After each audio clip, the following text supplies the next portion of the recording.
Sumiklab ang buong Visayas. Isinama pa ang Luzon. Partikular ang Metro Manila. Ako po si Mike Enriquez. At ako naman si Karen Davila. Mga kaibigan, ito ang espesyal na edisyon ng nagsusumigaw ngunit nakangiting programang pambalitaan sa telebisyon. Sa hapong ito ay tututukan natin patuloy ang super bagyong sinusig sa ating mega coverage sa GMA. Pantay Bagyo. Kaya walang tatayo dahil sama-sama tayong magiging saksi! Mga kaibigan, nakatutok po ang lahat ng ahensya ng pamahalaan, ang pribadong sektor at marami pang non-government organizations o NGO sa pananalantang ito ng bagyong si Rosing. Pero mananatili tayong bulag sa lahat ng galaw ng mga bagyong ito kung hindi dahil sa ahensyang ito ng pamahalaan. Naroon po si Lin Jing sa tanggapan ng pag-asa para bigyan tayo ng pinakabagong ulat sa tinatahak ng bagyong si Rosing. Lin, pasok! Yes, Mike. According to Pag-asa, si Typhoon Rosing ngayon ay namataan sa southern coast of Bataan, patungo na ng South China Sea, west of Metro Manila. Ang gustiness niya is up to 205 kilometers per hour. Ang wind speed niya naman is 170 kilometers per hour. At ang speed ni Rosing mismo ay 22 kilometers per hour. Sir, kasama ko po ngayon si Field Operations Chief Jimmy Bukoy. Sir, tatanungin ko lang po, no? Bakit kanina, nung nandito pa si Rosing, ang speed ho niya is 19 kilometers per hour at ngayon ay 22. Ba't ho nagbago to? Well, it's now over the South China Sea and expect the tropical storm or rather typhoon Rosing to move and being influenced by high pressure area north of it, and this will accelerate the motion of the tropical cyclone. So, sir, that caused a change, It's ano? change by more or less 3 kilometers per hour. This in spite of the fact na bumababa na ngayon yung kilometers per hour ng wind and gustiness ni Rosing, sir. Yes, the intensity and the motion is of course affected, no? But with this one, the influence now is much more on the high pressure area, which is just northwest of the tropical cyclone. So this will accelerate siguro for the next 12 to 24 hours.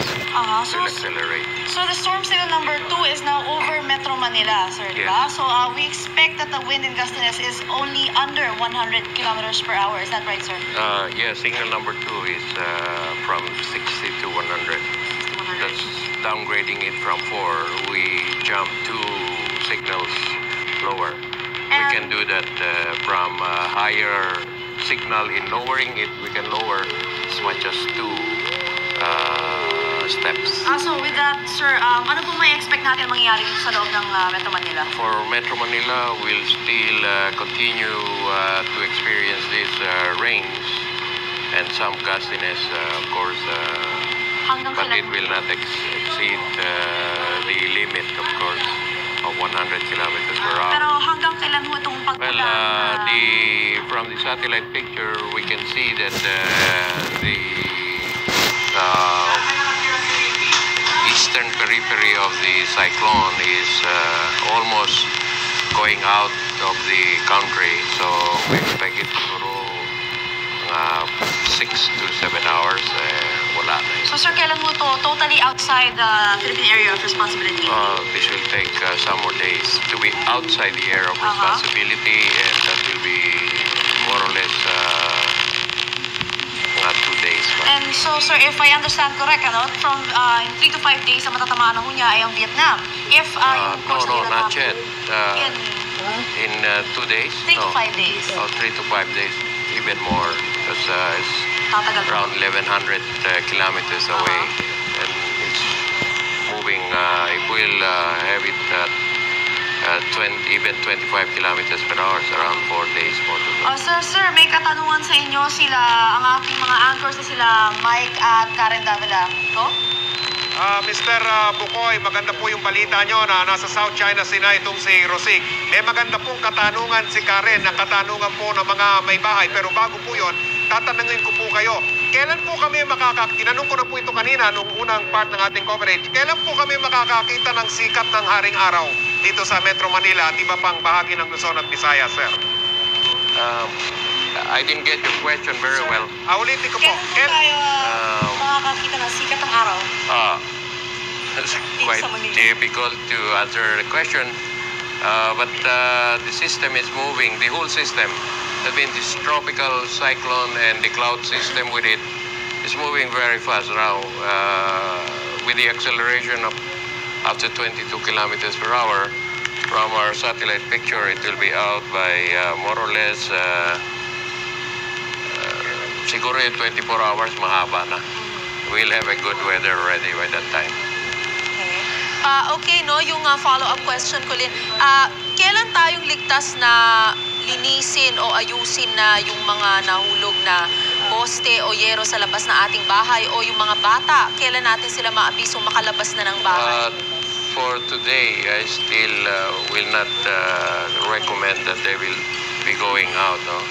We still have some more gusty winds today and even tonight. But in areas where the river banks are, or where there are river, it is even worse. No? We will not. Mapapayuhan bang magbiyahe ang mga barko at mga airlines, mga aeroplano ngayon? By tomorrow, we can.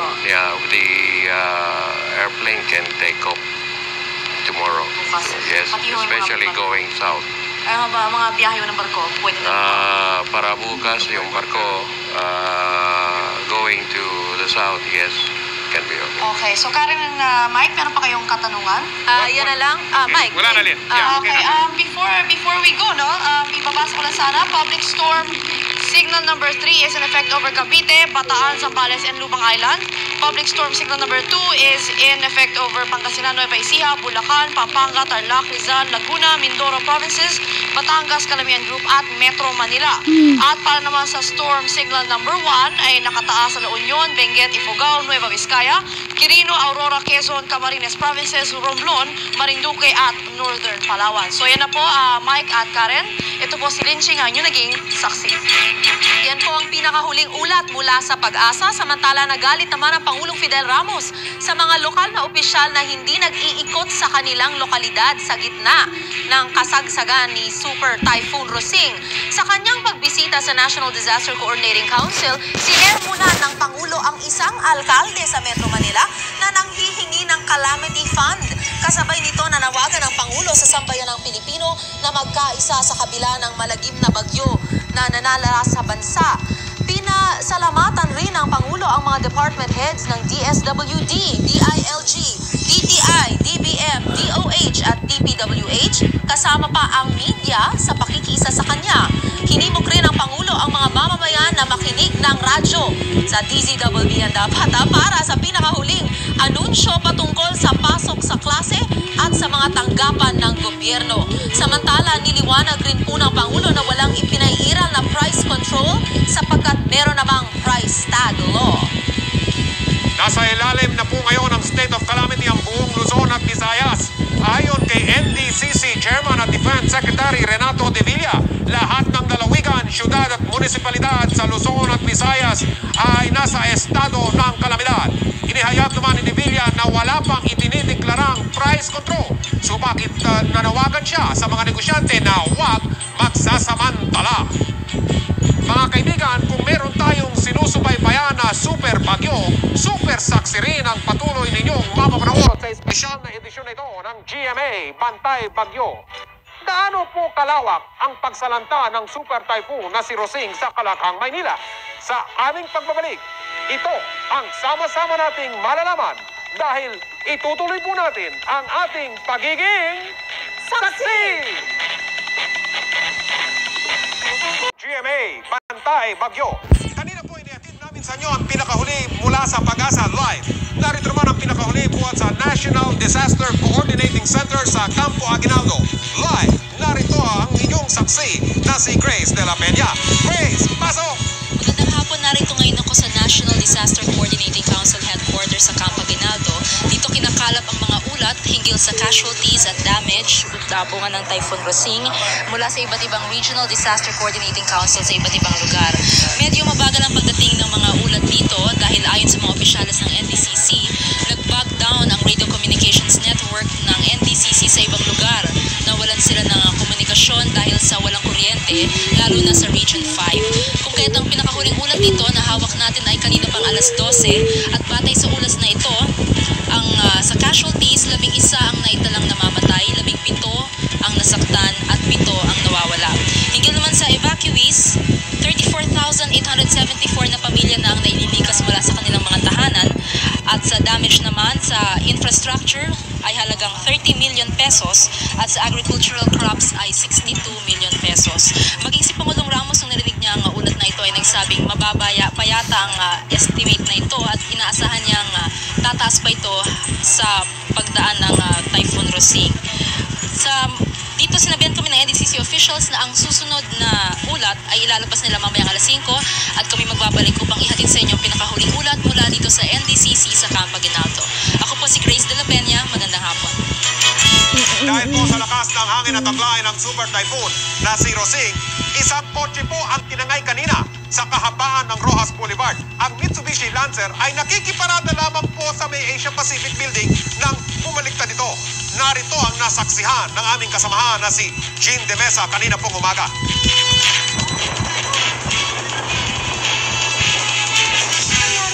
Bale ho kanina bago yung mga alas 10:15, nalakas ho ng hangin. Tapos nung pagkili ko, nandiyan ho nakasampay na yan. Hindi mo nakita nangyari? Hindi ho. Sinong may-ari nito? Bale, saka dito lang ho sa labasan, pero hindi ko ang pangalan ho. Kasi, Alam na ba niya?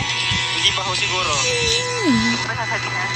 Hindi pa ho kasi hindi namin ho alam kung saan siyang nakatira. Saan pa nakaparada ito dati? Bale, sa tabi. Hinangin ng ganong kalakas? Ano ha? Hinangin ng ganong kalakas?